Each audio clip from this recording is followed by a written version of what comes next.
Mr. Pat Sosa, commissaire au développement humain et aux affaires sociales de la CEDEAO. Quel est l'impact attendu de ce projet que vous venez de présider? D'abord, c'est montrer l'enjeu et l'importance de ce projet d'unité de fabrication de serviettes hygiéniques qui va toucher toutes les couches de femmes.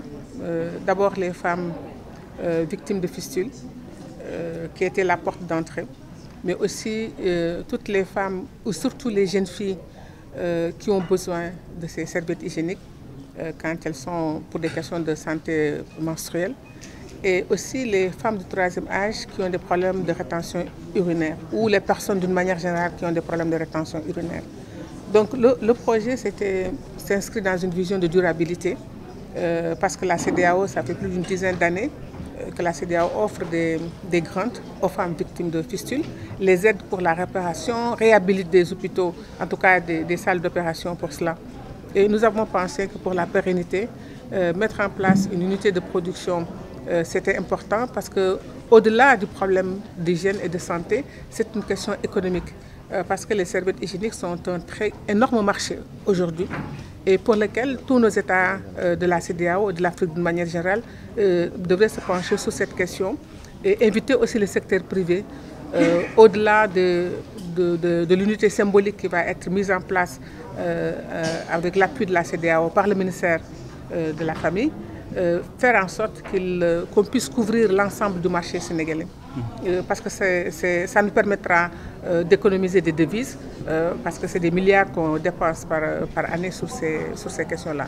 Donc l'idée, c'est de mettre en place un outil qui va toucher toutes ces couches de femmes, mais qui permettra aussi, une fois que nous aurons des retombées, de continuer à financer les bourses pour les filles scolarisées qui sont dans le besoin, mais aussi pour continuer à appuyer les femmes victimes de fistules, tout en espérant aussi que cet outil de production leur donnera du travail, parce que c'est un énorme marché, un emploi qu'il y aura derrière, pas seulement les personnes qui vont travailler dans les unités de production, mais aussi toute la chaîne de redistribution ou de distribution dans tous les pays, et en donnant la possibilité aux femmes fistulées aussi d'avoir des sources de revenus en les mettant sur la chaîne de valeur. C'est un choix pragmatique.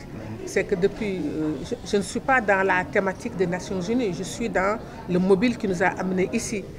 C'est parce que nous avons, depuis une dizaine d'années, nous appuyons les femmes victimes de fistules, nous appuyons les structures de santé et autres. Maintenant, nous avons voulu aller à une phase supérieure avec une unité de production pour toucher un marché qui est un marché important. Comme je dis, ça va toucher des millions de femmes qui auront besoin de ces serviettes hygiéniques. Ça va régler les problèmes de santé des femmes fistulées, mais aussi du troisième âge qui ont des problèmes de fuite urinaire. Mais surtout, pour nous, c'est la variable économique et aussi une variable importante. Elle a une dimension sociale, mais elle a une dimension sanitaire, mais elle a surtout une dimension économique au regard du marché. Donc, c'est passer à une étape, une phase supérieure, au-delà de petits actes que nous posions, arriver aujourd'hui à satisfaire en tout cas une demande qui est là, même si elle n'était pas exprimée. D'ailleurs, ce n'est pas seulement les femmes qui se réjouissent de cette unité de fabrication. Les hommes aussi nous disent, oui, il y a des besoins, parce qu'il y a des hommes aussi qui ont des problèmes de fuite urinaire. Donc le troisième âge, ce n'est pas uniquement les femmes. Vous voyez, ce projet peut avoir de multiples ramifications et qui constitueront une opportunité énorme, à mon avis, en termes d'emploi. C'est surtout aussi la création d'emplois et de sources de revenus pour nos populations.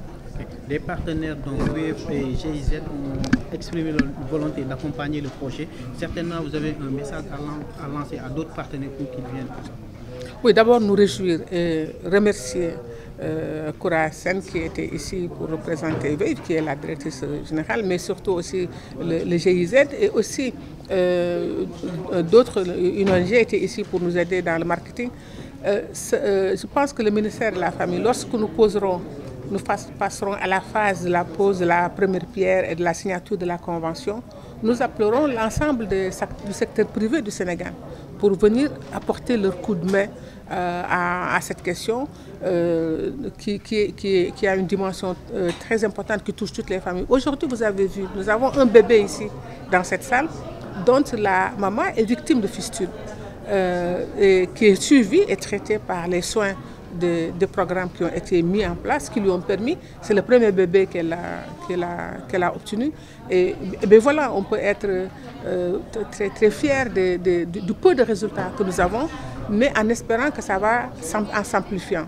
Donc ce qui est important à retenir ici, c'est que c'est un marché qui est là.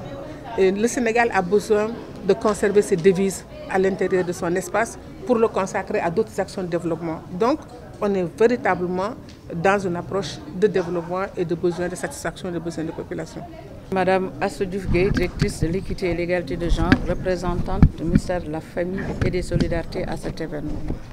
Alors, madame, est-ce que vous pouvez un peu revenir sur le thème de cette Oui, le thème, c'est un thème choisi par les Nations Unies pour célébrer le 8 mars, la Journée internationale des droits des femmes, qui est un moment de commémoration, mais aussi d'évaluation des progrès.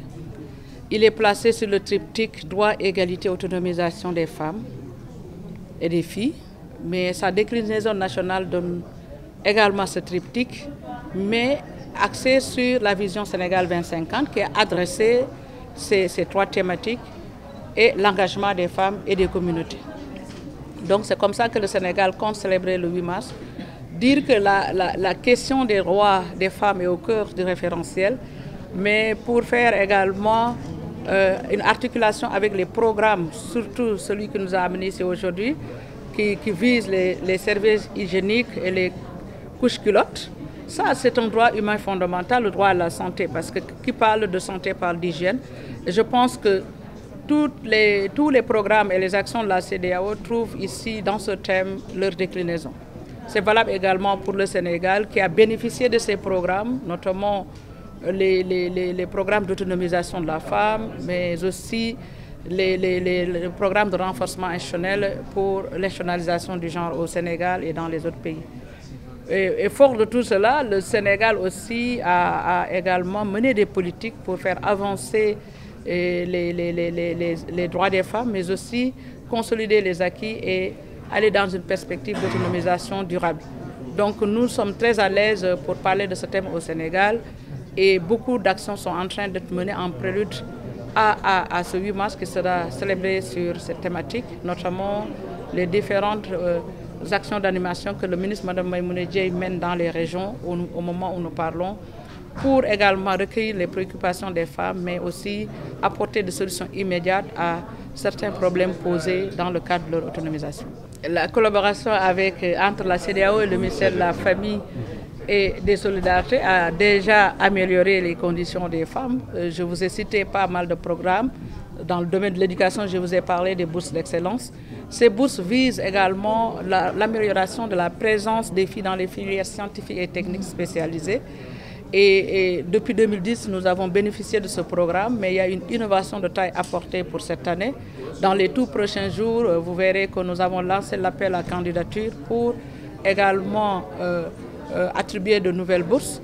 Il y a également le programme d'appui aux femmes transformatrices dans les produits agricoles, halieutiques et artisanaux. Je pense que ça contribue à l'amélioration des conditions de vie des femmes, tout comme le programme de soutien médical et financier dont nous vous avons parlé. Au-delà de ces programmes, il y a un effet d'émulation qui s'est créé dans la sous-région à travers le projet 50 millions de femmes ont la parole, initié également par les CEDEAO au profit des États membres, qui est une plateforme d'échange, d'information, mais aussi de produits entre les femmes. Nous recevons tous les jours le feedback des femmes qui disent que ça leur a donné de nouvelles opportunités en termes d'acquisition de connaissances, mais aussi d'opportunités d'accès au marché. Donc, c'est des programmes qui sont impulsés par la CEDEAO, mais le Sénégal également essaie de les amplifier pour assurer leur durabilité et leur pérennisation. Donc, c'est une collaboration intelligente qui va se poursuivre et nous sommes très rassurés qu'à chaque fois, il y a des innovations de taille dans cette collaboration. C'est ce qui nous conduira naturellement à impacter durablement sur les conditions des femmes au Sénégal. Bon, les attentes sont énormes, mais peut-être on peut retenir des attentes phares.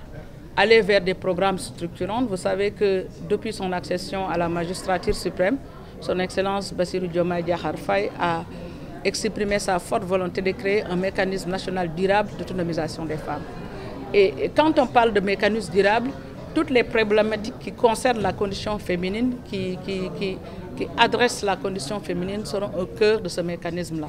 Et d'ailleurs, il a donné instruction pour qu'on élabore une loi d'orientation en faveur de l'autonomisation des femmes, dont le processus a démarré avec les instituts, les universités, mais aussi les représentants des administrations. Je pense que les attentes, on verra bientôt les résultats. Elles sont énormes mais réalisables, mais c'est avec vraiment une planification suivie, mais aussi une bonne exécution des activités planifiées pour répondre de manière spécifique et durable aux problèmes soulevés par les femmes.